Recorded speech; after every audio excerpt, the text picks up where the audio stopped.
Good evening, morning, afternoon, night, whenever you find it most convenient to grab a stick of dynamite, light it, and then join us at the bonfire. I, as always, am Alan the Pole with the goal, joined by my co-host, Tim. Guten Tag or Guten Nacht, I guess, depending on the exact timing. Yes, because the countdown to the hit record, I did it in German this time. Normally when I do it in English. Surprised that you're not saying anything about lighting a stick of dynamite and then joining us. So... I mean, it's been kind of a week for both of us. So, sure, you know. It's been a week. It's been a weekend for me. I mean, I'm pretty sure it's been a week for everyone, considering there's like this massive storm that's just going through the continental United States right now. And we've just had English weather this entire week. So I'm pretty sure everyone is feeling it. English weather is warmer. We've had English weather minus like a good 10, 15 degrees Fahrenheit. Well, I mean, it's gray, it's rainy, it's miserable. I feel like a lot of points are still checked. We've had English sunlight, but we've also had like American like winter temperatures. So, you know, the worst of both worlds. And right before the eclipse is when we're recording this. So that's true. So I mean, don't stare directly into the sun unless you have certified glasses. I don't think we're turning this episode around that quickly, but that is also true for every eclipse. Also, if the world ends during the eclipse, which is what people used to think back in the day, then this episode is irrelevant. Yep. Or we'll even more irrelevant than most of our episodes are. Reddit. All right. We ready to get into the things to be discussed, Mr. Tim? You're the host. You just do it, man. I'm just making sure you're ready. All right. You know what? I'm never asking any ever again. So, U.S. Open Cup.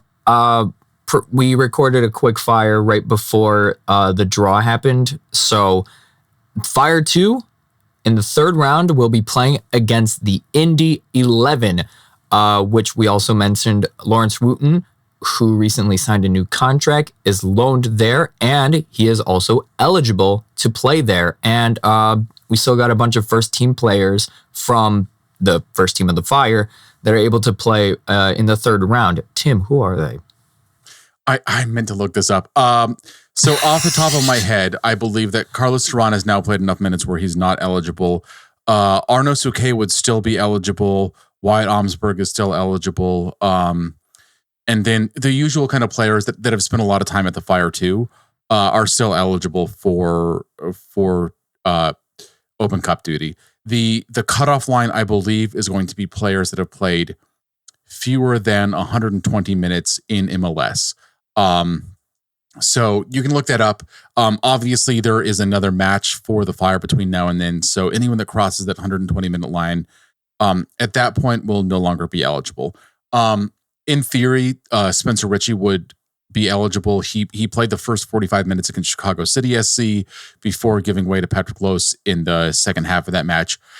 I would not anticipate him playing in that Open Cup match. Patrick Lose just won MLS Next Pro Goalie of the Month, and they seem very happy with just the performance and progress of the 16-year-old down in Bridgeview. So I would expect that he will be given every opportunity and the minutes to start, even against Indy 11, who are a second division team, as opposed to Forward Madison, who are also in USL, but in the third division. So higher division opponent, bigger salary, just, better, I think, like an overall higher level of competition. And Indy 11 were sort of like a mid-table team last year in USL Championship. So it will be a sterner test. Yeah. It will be. But, I mean, hey, the Fire are just goalkeeping, like, fabricators. They're just churning out goalkeeper after goalkeeper. So good on Patrick for getting goalkeeper of the month. Yeah, well, 100%, because the player behind him, Brian Dowd, was drafted in the Super Draft 6 overall from Notre Dame, a Fire Academy prospect. I believe the plan had been for him to be the guy getting a lot of the minutes in MLS Next Pro. But, just Patrick lost it. Like, he was injured at the beginning of the season, and I think that Patrick's ability just to get in the right places and stop goals. And I mean, you can see him in the Open Cup match. He was he was like on a free kick close to the box. He was yelling at Wyatt Omsberg about what his positioning should be like. I mean, a guy that is 12 years older than the 16-year-old Patrick Loss, to get him in position. So he's got confidence. He, like a lot of goalkeepers, has a sense of organization and a sense of purpose whenever he gets on the pitch. So good for him. But again, man. Yeah, but not only do the Fire have a great goalkeeper that they produce, but they also have a lot of, solid talent that is young and I think looking to prove themselves. Some of it, or most of it, to be honest, not produced by the academy, but there are some academy prospects that have had minutes on the team that would be eligible and likely to get at least some playing time against Indy 11 that look fairly promising. So that's a possibility. It could be a slightly older lineup like we saw against Forward Madison, but either way, it's a sterner challenge, but we were both at that match and we talked about this in a podcast already. I don't think we need to get too much into it, but it felt comfortably under Fire 2's control against Forward Madison. Yeah.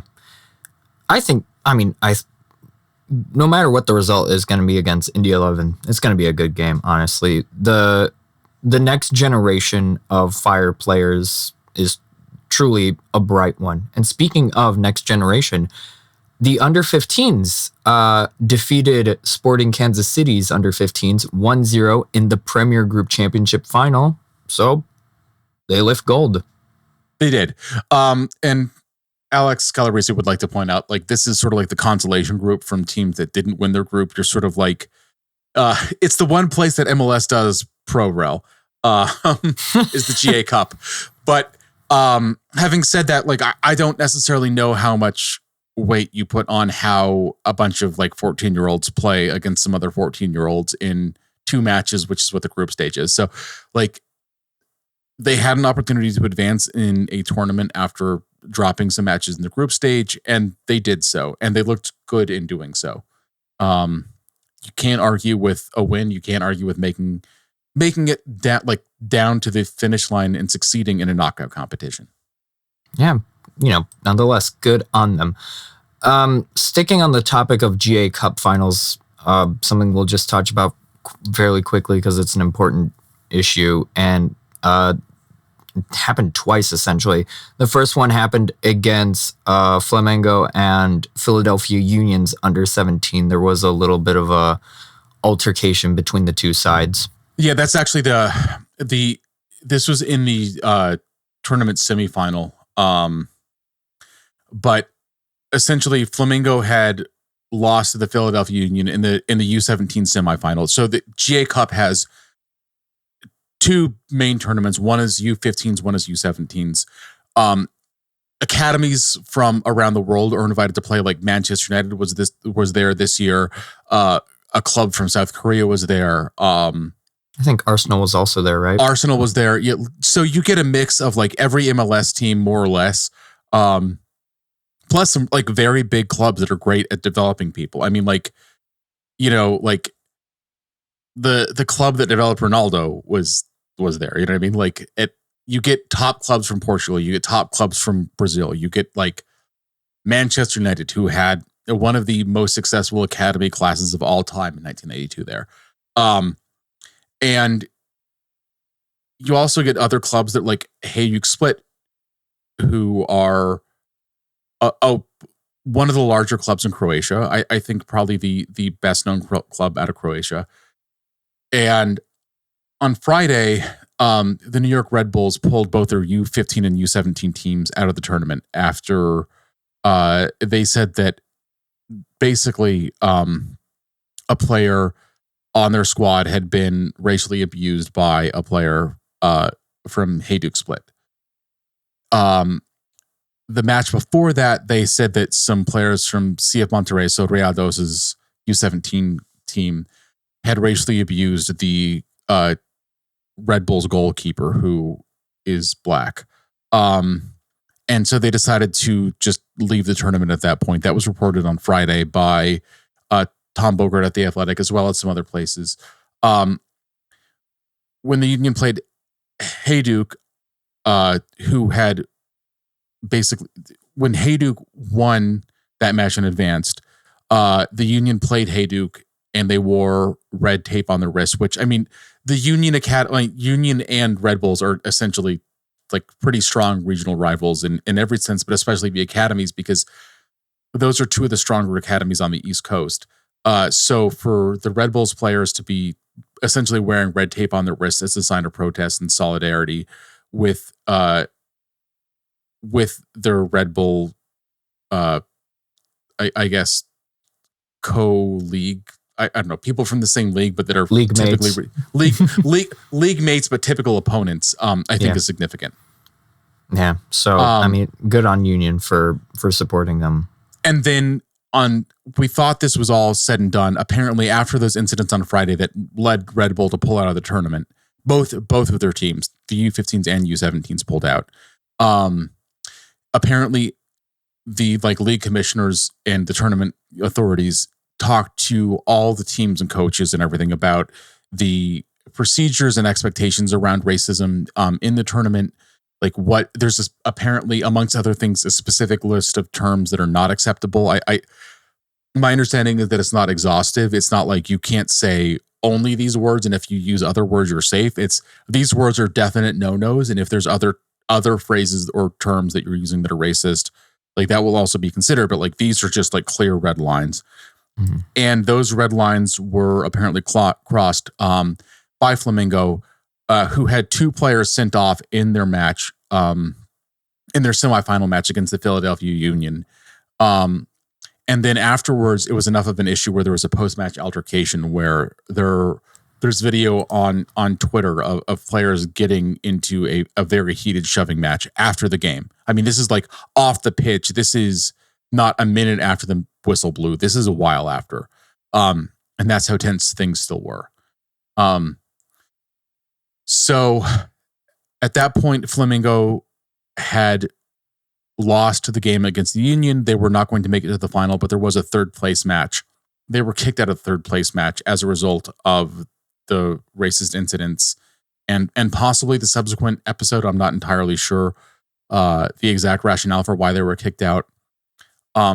Several hours later, Flamingo issued a statement themselves. This was reported again by Tom Bogert, so you should check him out on Twitter and you can read the statement. But essentially saying that they had been the victims of racism, which in this situation, I don't know. It doesn't seem to carry a lot of water with me. Yeah, I don't know. Just say no to racism, kids. Just it's easy. Don't be an a-hole. Just, you know. And that's what's so disappointing about this is that when we talk about a future where racism is less of an issue, I think a lot of us think that there's learned behaviors that are hard to change. And so there's just a natural hope to pin things on the next generation. And so it's disappointing that we're talking about a bunch of people that are 16 or younger displaying this behavior now. Yeah. And it just shows how much work there still is to do. But at the same time, I mean, I think that, the Red Bull players that protested before their team pulled out and that sort of made that happen, and the Union players that showed solidarity with those guys, I mean, I think that says a lot about leadership, and that says a lot about how mature they are as young individuals. And I think that part of that goes to the experience they've had in playing the game at a high level and like what it can mean to have a teammate and to be in a group of people that can be there to support you. So, I mean, it's unfortunate that we're asking 16-year-olds to be leaders in this area, like that we're not clearing the way for them so that they don't have to deal with this. But at the same time, it is, really moving, I think, that you have kids, I mean, literal kids, like children, like they are legally children that are showing this kind of strength and resolve and backbone when faced with these kinds of difficulties. Amen, I say to that. All right. I think it is time to move on to, of course, the main topic of today's story, and that is the game from yesterday, for us at least, as of time of recording, against the Houston Dynamo. We won. Oh man, you spoiled it now. Yeah. Bro, I almost got to the episode. Why'd you do that? So yes, second victory of the year. In front of, I'm pretty sure it was a reported 19,000 at Soldier Field. Conditions were cold. It was cold. Chilly, but not rainy. So hey, amen. I say to that. But yeah, so it was also Chicago Sports Night. So there was a bunch of Chicago athletes and mascots, including the new head coach for DePaul basketball. Hopefully something will change there, but we're not talking about that. And yeah, we saw several changes to the lineup. Could you lead us through those, Tim? Yeah, so there were 4 changes to the lineup. One had to happen because Carlos Terán stomped on a guy's calf, or really more shin in the last game. So he was off with a red card, not eligible. So Toby Salquist returned to the starting lineup in his place. I think the most surprising thing, just to get this out of the way, Brian Gutierrez was out of the 11. He had been a starter every match this season, not always in the same position, but he'd always been a starter. He was taken off basically in favor of Xherdan Shaqiri, which I think was surprising. I think that a lot of us had thought that Shaqiri and Gutierrez would both start, with probably Shaqiri nominally playing centrally and Guti playing on the left wing. Obviously, that's not what we got. What we did get instead was Chris Mueller playing in his first start since late April 2023, basically since pre-injury. Yeah, 11 months, almost 12. It's been a long way back for the guy. So he's back. He started again. He'd had minutes this season. He'd worked his way back to that, but not to starting. So this was his first start. It was also his 150th appearance in MLS. So, he's both a veteran and also just like kind of like rearing to go. We'll talk about his performance in a little bit, but, the other change that in a way isn't surprising, but in a way was like a little bit surprising. Alan Aragoni had been playing on the right, in the right back position. He'd played on the left at Lugano, with the Fire lacking basically a natural left back. Frank Klopas elected to keep him on the right and instead basically play Jonathan Dean, who really is a right back and had never played on the left, in any serious capacity before the season, as far as we know, at least not at a professional level, on the left. Dean's defensive performances were strong. He really didn't give a lot, playing as sort of like that inverted back or like inverted wing back offensively, which is fair. Like, it's not his natural foot. It's not his natural position. So Frank Klopas put Aragoni on the left, and on the right started Arnaud Souquet, who had not had any minutes in MLS this season. The last time that we saw him in a Fire uniform was the Fire 2 uniform in their last league game, where he played a 45-minute cameo before coming off at half. Aragoni and Dean had pretty good games overall, especially Aragoni. Dean, are you talking about Dean this game or? Yes. Yeah, I mean, Dean didn't start, obviously. But when he did come in, I know originally it was Souquet who started in his place, but then the swap happened. But overall, like, both of them had a pretty good defensive. That's true. Yeah, they both had good defensive performances. I thought, like, what is so? I'm going to ask you. We didn't talk about this in the pregame because we're not that organized, and we want to save it for you. But honest reactions. What did you think about Souquet? I shook my head several times. I felt like he could not put a pass anywhere right that game in that first half. I felt like it his mind was not in the game or something like that. I don't know whether he was just being challenged by the pitch conditions or something was going on. I was very much expecting he was going to be the first sub, and he was. I'm pretty sure he was the first sub, or he was, along with Brian coming in for Chris Mueller. Well, first subs to the Fire, like Ben Olsen went to his bench before the Fire did, but yeah. First sub for the Fire. Yeah. Really, and I mean, it's not like he was like yanked after 15 minutes is my point. No, but that was not his best game, or it was just not a good game overall. I felt like anytime he was on the ball, there was an error of some sort. There was like one part where he was fighting for the ball on the touchline and it ricocheted off a Dynamo player, and the referee pointed for a Dynamo throw-in and he was mad, and the referee had to talk to him and calm him down. And then when this was in the opening minutes, right? This was like this was like in the very beginning. And then when they showed the replay, they were like, "Oh, he's right." And the funny thing is, that same thing happened a couple of minutes later with Marin, maybe a yard off of the Fire goal line.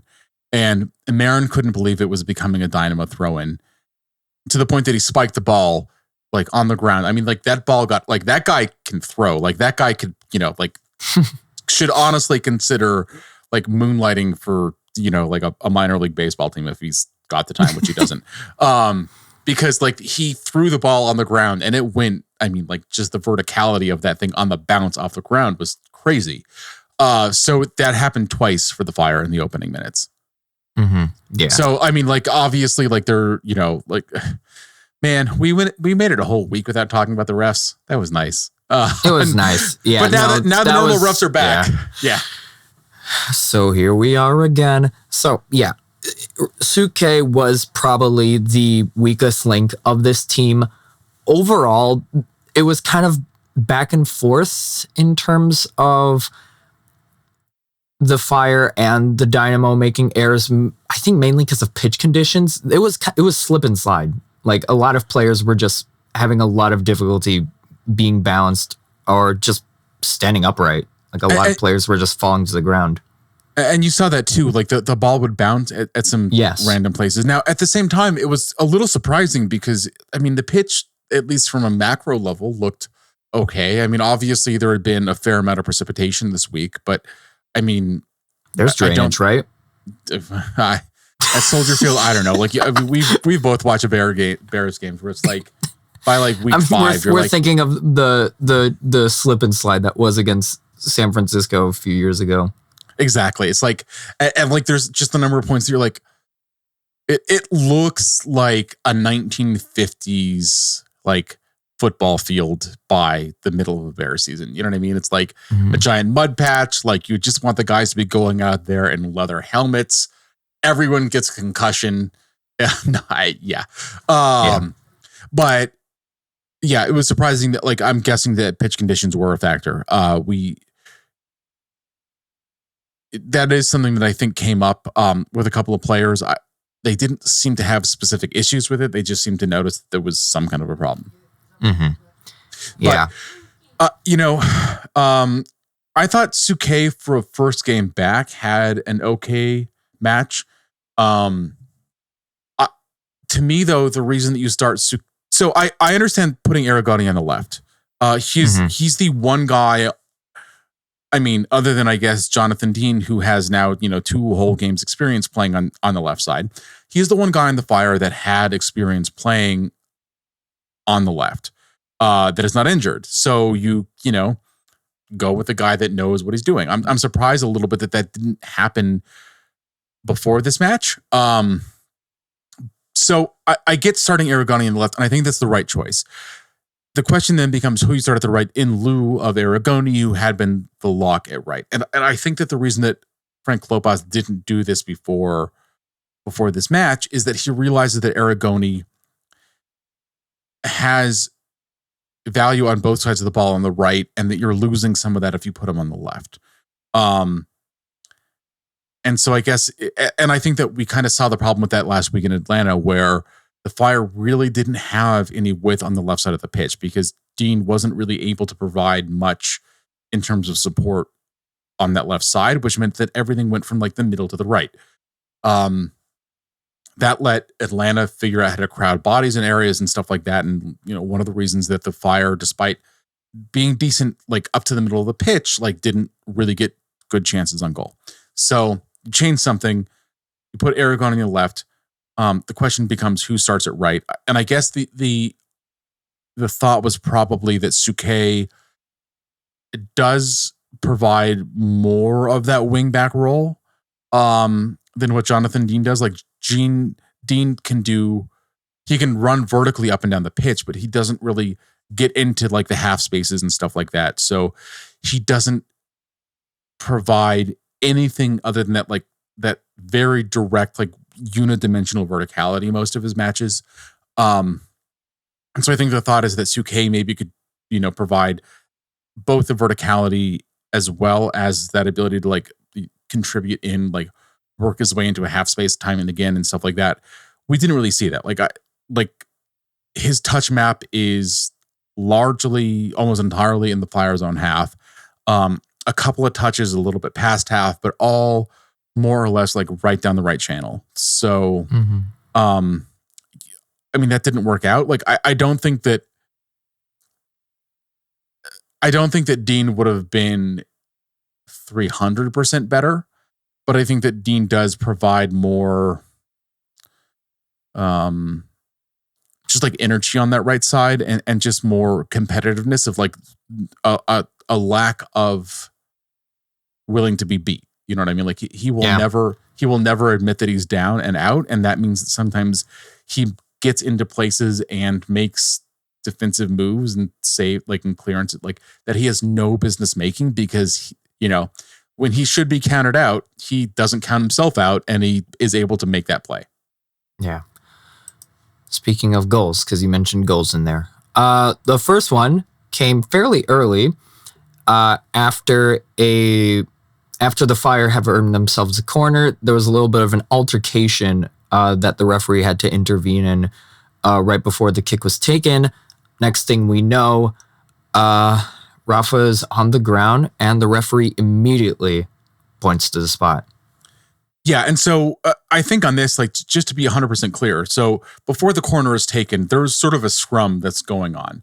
And you can see Franco Escobar is giving Rafa Chijos something between like a bear hug and like a reverse bear hug. Which it was like basically a sandwich, essentially. Yeah.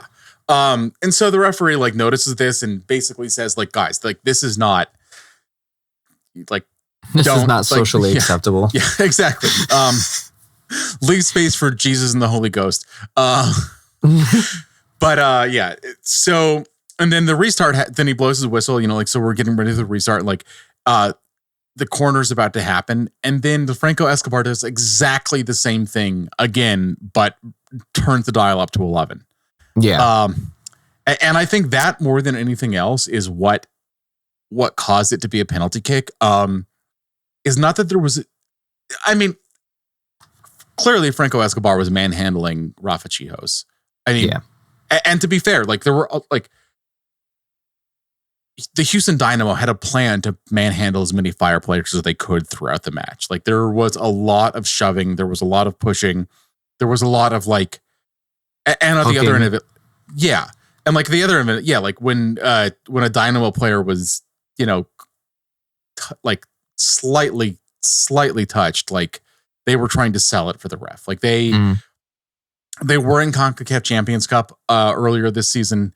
Like they have learned some of the ways of CONCACAF, like CONCACAFery. Is that a verb? Like they've learned the CONCACAFery of things. Like they clearly learned some of those dark arts. Yeah. We will submit to Webster for that to be an official word, CONCACAFery. But yeah, no, they were getting physical, they were getting touchy, and then after the ref blew for the penalty, Escobar continued like pushing Rafa, and there shoved in the back. There were some words exchanged there as well. So like you could tell they were fired up, but not in the right way. Right for us, because then Shaqiri stepped up to the spot and he dispatched. Yep. No, he's like I wrote this in my recap, but he's money in the bank when he's at the spot. Like I think that he said that he's never missed. Somebody looked this up. I believe that he missed like one penalty. I think we mentioned that he has only missed one in his career. So, money in the bank. Franco Escobar. I don't get what, like, if a referee tells you to not to do something, why do you do it 7 seconds later? Right? Like if anything, he's going to be essentially looking for that. And you just do it right in front of his face. Because it doesn't matter if the referee's right or wrong. Like, it's not like there's like we're going to appeal that to like the supreme referee. Like, no, like this is like the referee is the law. Like he tells you not to do something. Like you just shut up and don't do it. He is the sheriff. And like in the laws of the game, basically anything in the box that would have been an offense that would cause a direct free kick is a penalty. And like you like look at the laws of the game and it's, if you push, which he did after, I guess, but like he was like pushing, like Franco Escobar was pushing, or if you hold an opponent or impede an opponent with contact. No, like I don't see how a bear hug, when you're trying to keep a guy from moving, is not impeding an opponent with contact. Even if you say it doesn't quite get to the level of holding. So any way you look at it, by the laws of the game, it's a penalty. Now, does that happen? And sometimes it's not called? Sure. But when a referee stops and tells you, don't do that, and then you do it again, I mean, what did Escobar expect was going to happen in the situation? He effed around and he found out. And then the thing that really kind of makes me the most annoyed about this, like overall, I thought the referee did... my gut feeling, my druthers are always that a referee does his job or her job if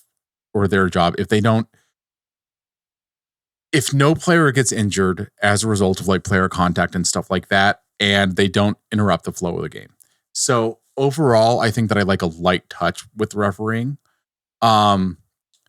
This game, I don't think this game ended with enough yellow cards. Like there was a lot of pushing and shoving. There was a lot of clutching and grabbing. There was a lot of diving. There was like a lot of like all kinds of that behavior. And frankly, the fact that, there were 2 yellow cards, one on each side, just seemed ridiculous to me. Yeah. Yeah. Somehow Herbers didn't get one. I know. So, hey, his streak is broken at 3. Which is good. So if he just strings together 4 more of these performances, including, by the way, Frank, if you're listening to this, if he's off the bench for literally 30 seconds, that counts as an appearance. And that if he gets 5 of those in a row, he gets one of the red cards taken off from his record and is that much farther away from getting suspended, which has happened to him most, if not all, of the past 4 seasons. So yeah, the rest of the first half was fairly. It was kind of even. Both teams were, well, first of all, affected by the pitch conditions. It was a lot of back and forth. Both teams had some takeaways in the opponent's final third. They just weren't able to capitalize on it. Either a shot went wide or a shot that was easily cleaned up by either Chris Brady or Steve Clark.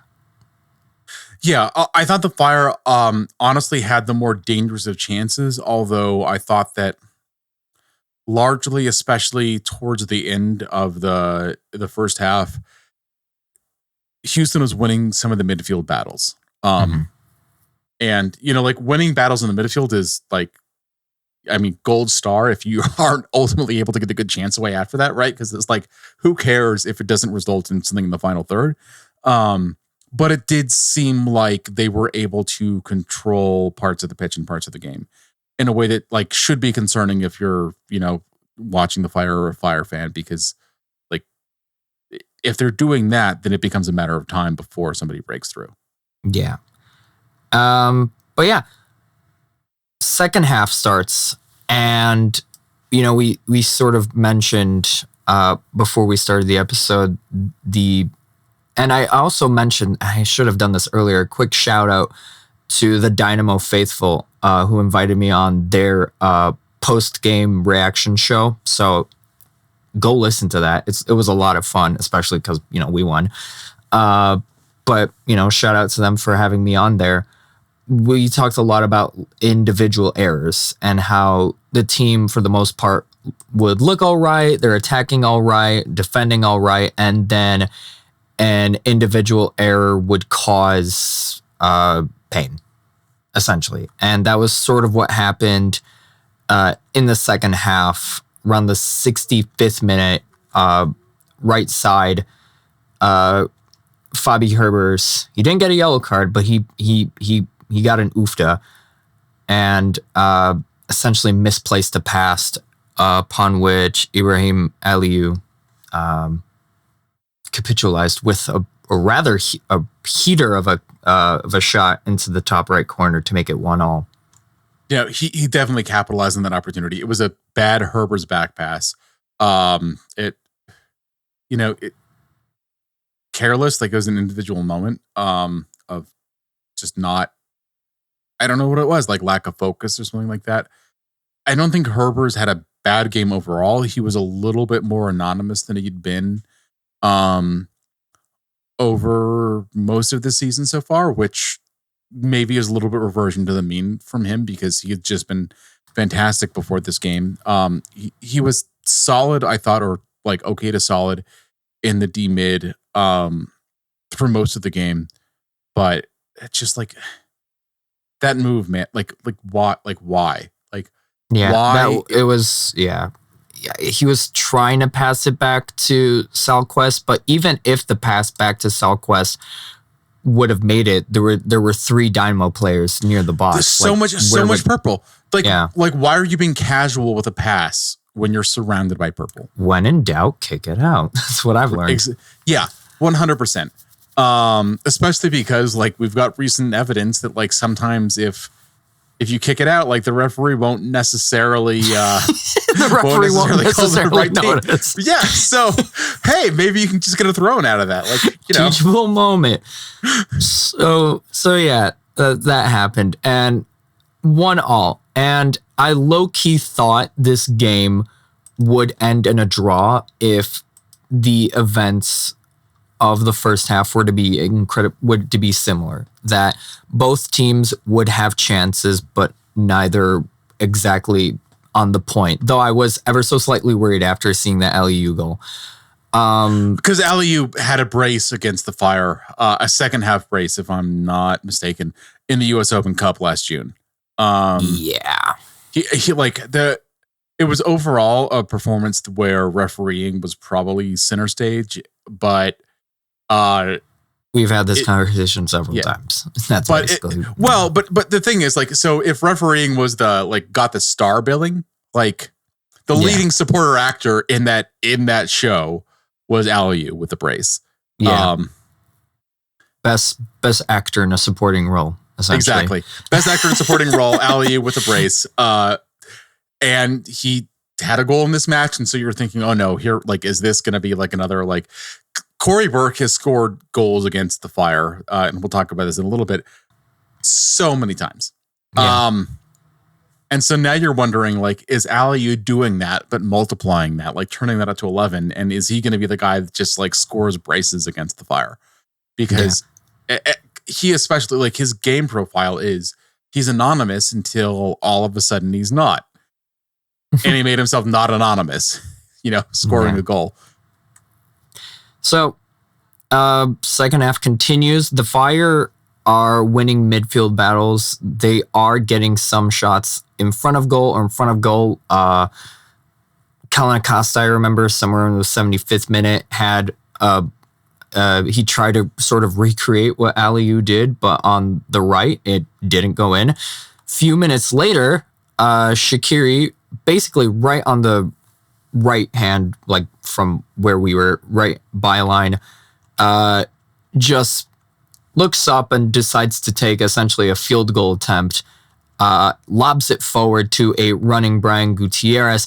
Steve Clark runs out, hoping to, like, I don't know what he was, if he was going to try to, like. So Clark punt. Was already out of his net, right? Like Clark. Yeah, he was already out of the net. He committed to the bit, but unfortunately, I don't know if he knew what the bit was. And Guti lifted his foot, lobbed the ball several meters above him, and it fell into the net. Yeah. And also worth saying that Griffin Dorsey, the right back for the Houston Dynamo, was bearing down on Guti. So if he had taken any more time to make a decision or to settle that ball, reasonable chance he would have lost it, or we'd have had another episode where somebody just, like, tries pushing Guti into the pavement. And the Guti's record of getting those called is not great. So, there you go. So he made the right choice, but like absolutely perfectly weighted pass from Shaqiri. Like the ball did kind of bounce a little bit awkwardly. I don't know. I don't think that's pitch conditions. I think that's just like how a ball like bounces when it hits the earth. But physics, yeah, just sheer physics. Soccer ball hits ground. This is like not a math problem, but it should be. Alert the media. Yeah. Guti did a phenomenal job, though, hitting it exactly right. A perfectly weighted shot off a perfectly weighted pass, chipping it over. And I haven't looked this up. But the Fire have to be the only, I don't know how you'd look this up, only team that has had all of its game-winning goals so far this season coming over the top. Because the Acosta winner against Montreal was a over-the-top goal. Like, this is another one. Hey, good on. And yeah, no, I mean, we often, one complaint we have about Shaqiri is that he doesn't run. I guess he got creative with it. He didn't have to run. He just was like, hey, look, someone else is running for me. Boop. And he just flicked it over. And I think that, like, that's realistically what we have to look for from Shaqiri from now on out. Because, like, yeah, they have to get creative, essentially. And I think that was the reason why we came out with the win. They got creative and did something different, because I feel like Houston knew that, or frankly, a lot of teams know when they play against us, they do their research, that we just have difficulty getting that, that final pass, or essentially that pass into the person that's going to score the goal eventually. So they had to get creative. And right. And again, Shaqiri, like, I think that his legs are not moving at the pace that they did when he was 10 years younger, which, like, I mean, mine are not either. Then again, I'm not a professional athlete, but never could have been, to be. You were a professional, Tim, though. Semi-pro. All right. But one thing, like, so you have to work with, like, what is the skill set that Shaqiri still brings to the Fire, and how do we make that work? And I think that this is an example of him doing a good job of that. And I think the team doing a good job of that. And I think part of the reason that was working a little bit, this is a hunch. I have not completed a rewatch of the match. Like, I rewatched most of the first half. I have not had time to rewatch everything. And I wasn't looking specifically for this, but as fair as it is to be critical of Souquet's game, I think that a lot of the time he was there behind whoever was there, closing down angles and stuff like that.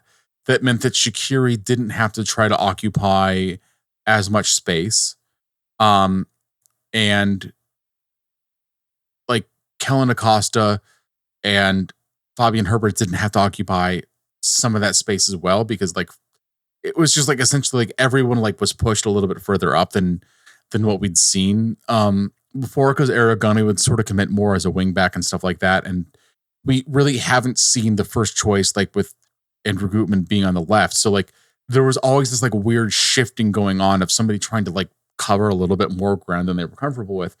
And because of that, we weren't really able to just like use or like we didn't see Shaqiri as just like the guy that can pass the ball to get into a dangerous area and do the thing, or the guy that's receiving the pass to do the dangerous thing. And I think that this goal was that, right? Like it was Shaqiri, like didn't have a ton of movement with the ball, but placed a perfectly weighted pass. And, you know, what this, like, honestly, like I was critical of Guti's game against Atlanta. I thought that he didn't look goal dangerous. I thought that he didn't commit enough. This is him just committing. Like it's difficult when you got a goalkeeper that is like staring at your face and looking big, and coming at you basically, to decide that what you're going to do is not try to like go for the pass or like play the ball behind or something like that, but like to just say like, I'm going for it. Right. And he did this. And I've said that Guti, like this season, the challenge was like 2 challenges was for him to, you know, show that he can be a playmaker that is the immediate first pass before the goal, which we didn't see tonight. But I mean, again, in limited minutes, like that's not the issue. The other thing was him becoming goal dangerous, where teams think we have to shut this guy down, otherwise he will score, as opposed to, because before it was always like Guti will pass to someone that will pass and that'll make the goal. At that point, like defenses don't have to commit to him, and then that just gives them more space for everyone else. This match, like he committed to the goal. Like he with a goaltender coming right at him and a defender right at his back that he had to know was right there. Like he just had to know that he was getting closed down, and if he didn't make that move at that exact second, it wouldn't have happened, and he did, and he perfectly weighted the shot. He committed to the bit. To the bit. I love that as a meme, because like that sort of makes it seem like this is a comedy podcast, and we like to have fun here on the Bonfire. Even this isn't sad boys. Nah. Hey Jiggly. But yeah, like we like. I mean, come on. Like committing to the bit of like a little bit of comedy podcast is always good. Yeah. Do. So, Fire got the win, which is, you know, sort of what I mentioned against Atlanta. We need the win. We need a sort of turnaround. Definitely places still to be improved upon, you know, whether it's like the still little individual errors and stuff like that. As long as they as long as they're, you know, locked in and still in the game, you know, sky's the limits. And the next limit, I guess, or well, the next challenge to said limit is in New Harrison, New Jersey. Or Harrison, New Jersey. Harrison, New Jersey. Harrison, New Jersey. In New Harrison, Jersey. New Jersey. New Harrison, Jersey. Like New Harrison. We're in the combination. We're a comedy podcast now. So apparently they're top of the league right now. They are. But that's because but that's only because, you know, other teams have a few games in hand, but the point still stands. And wow. That doesn't seem like the Red Bull I know, at least for the past few years. No, I mean, so they brought in a playmaker from RB Leipzig, their sister club, Emil Forsberg in the midfield. He has really transformed the game for them. Also, they have a new head coach. After I think a lot of us thought that Troy Lesane, who had been brought in as the head coach from USL, did a good enough job. He's now the head coach of DC United, so he landed okay. But they brought in Chando Schwartz from, I can't remember what his last gig was, but he has really done an interesting job of evolving the Red Bull model, because for years Red Bull was just this like, you know, like long ball press, like, you know, repress sort of like model of get the ball in the right like in the right part of the pitch, which is the other team's defensive part of the pitch, win with a very high press, and then take a pass, 2 passes. Like legitimately, I think that there's probably Red Bull like system coaches that are like, if you make 4 passes, I'm going to cut off your leg, And so no passing the ball, just this like murder ball, sort of like long balls down, shoot it, like try to get the ball back. I mean, it worked sometimes, didn't work in the playoffs, didn't work against great teams. It works against so-so teams. And I think that we've seen an awareness that model needs to evolve. And I think that we're seeing that right now.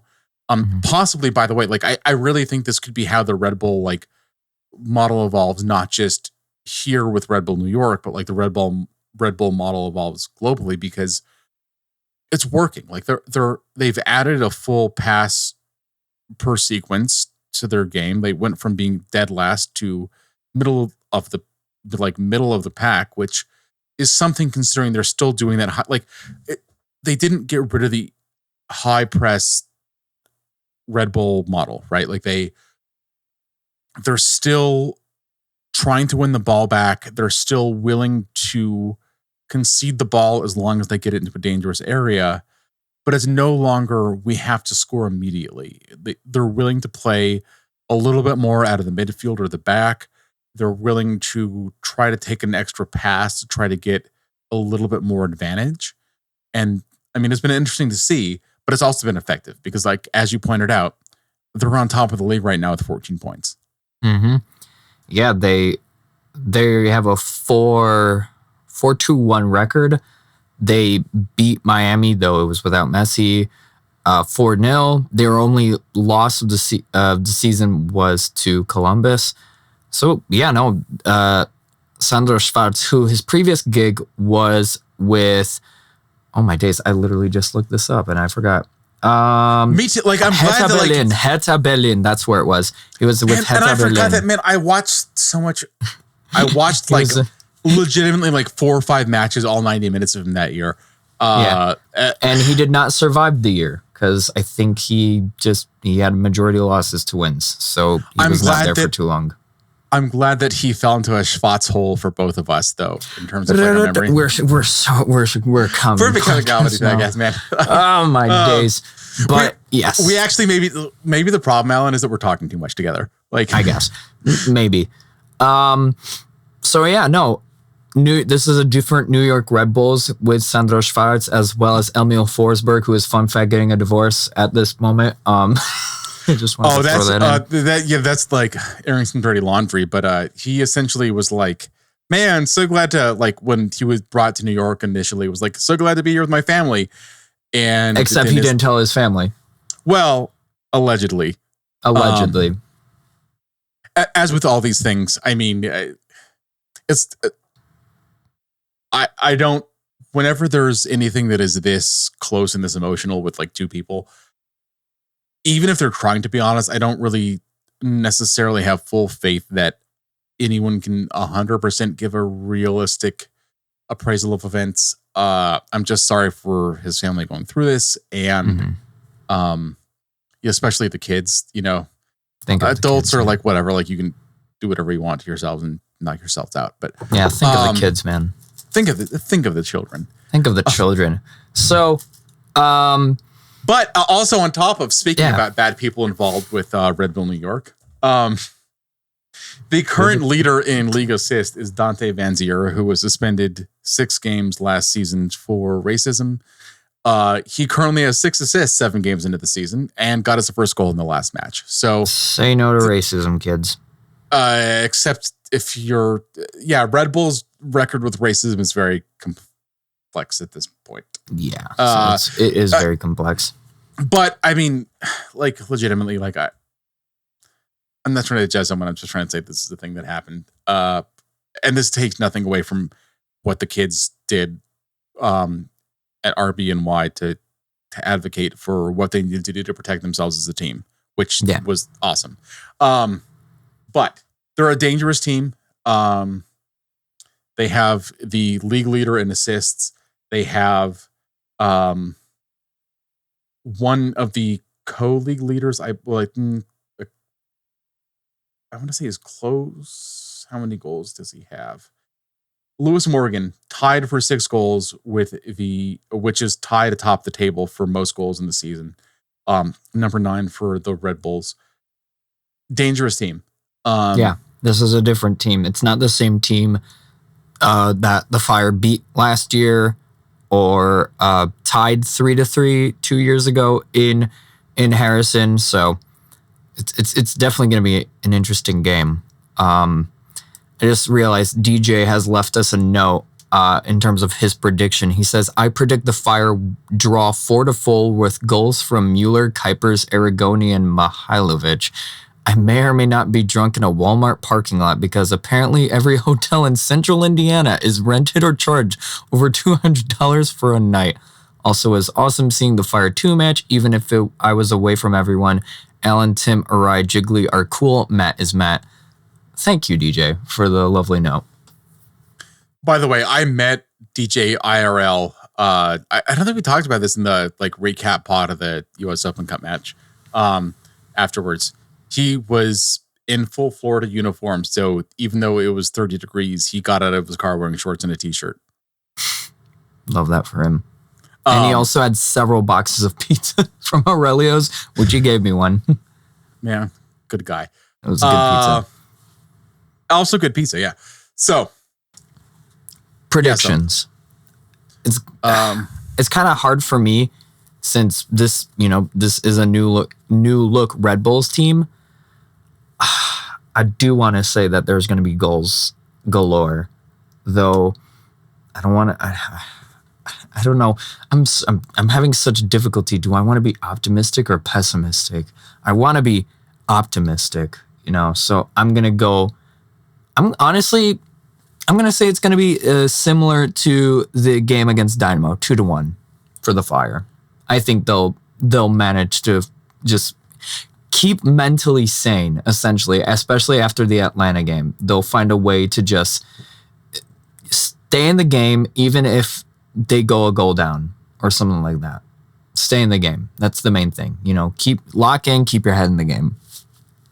So we didn't mention this earlier, but Corey Burke is a certified Chicago Fire killer. Initially with the Philadelphia Union, now with Red Bull New York. He didn't have a goal in his last match and likely will not be getting that many minutes just given the squad. My prediction stays the same. Honestly, my thinking is the Fire have started, I think, not 100% of the time, but they've started playing a high press system.